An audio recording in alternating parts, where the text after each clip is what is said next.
Okay, this is a general science course, and then that's the first thing I want you to understand is the scientific method. In your book, the definition of the scientific method is an organized approach to explain the observed facts, with a model of nature that must be tested and then modified or discarded if it failed to pass the test. So let's take that part and talk about it. What are observed facts? Anyone? Right, okay. Isn't a fact supposed to be a statement that everyone agrees on? So you'd say that the fact is objectively true. Yeah, that's what I mean.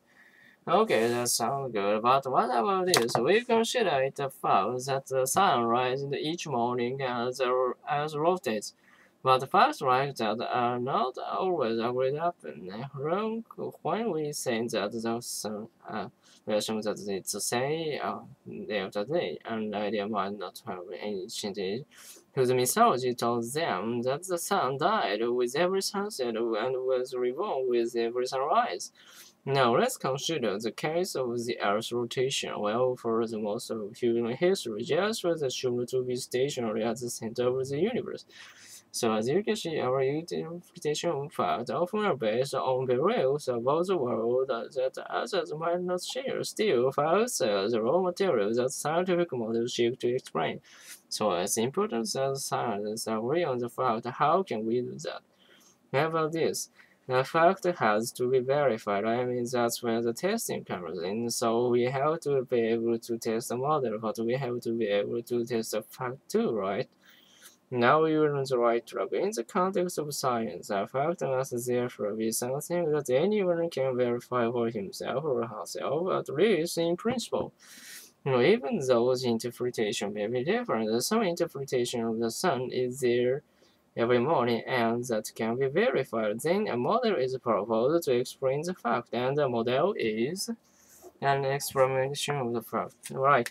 Once the facts have been observed, a model can be proposed to explain them and not only explain what is obvious, but also makes predictions that can be tested through the further observation or experiments.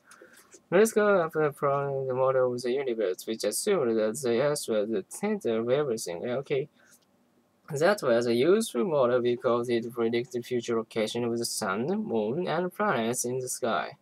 However, although the parallel model remained in use for nearly eventually it became predicted didn't quite match actual observation. The key reason why the Earth-centered model of the universe finally was discarded. Some models are discarded when they don't match the observation. Yes, exactly, and the new models were proposed to explain the fact in a better or more inclusive way. Okay, how does the model achieve the status of a theory? Okay, I guess sometimes the model doesn't fail. It gets repeated by many experiments, and the predictions are verified. So when the prediction is verified or repeated, then we start to assume that the model is a valid representation of nature. And when that happens with many experiments and a number of different researchers, then the model achieves the status of a scientific theory. But, yes, Jerry? Well, the problem is that the theories get discarded too, don't they? Absolutely, because it isn't really possible to prove that the theory is true view or the shadow of a doubt, and that's good because doubt is a cornerstone of science. Even well-researched and presented theories should undergo continuous challenges from the scientific community with further observation and experiments. I'm sorry. Did we mention the term hypothesis? Does that fit in with the model or theory? Glad you brought that up. A proposed model is often called hypothesis, and that just means the scientist is making an educated guess that the model's prediction will be. So hypothesis is a proposed model. Right. Shall we? Step 1 is observation, the collection of data that is observation. Step 2 is a hypothesis.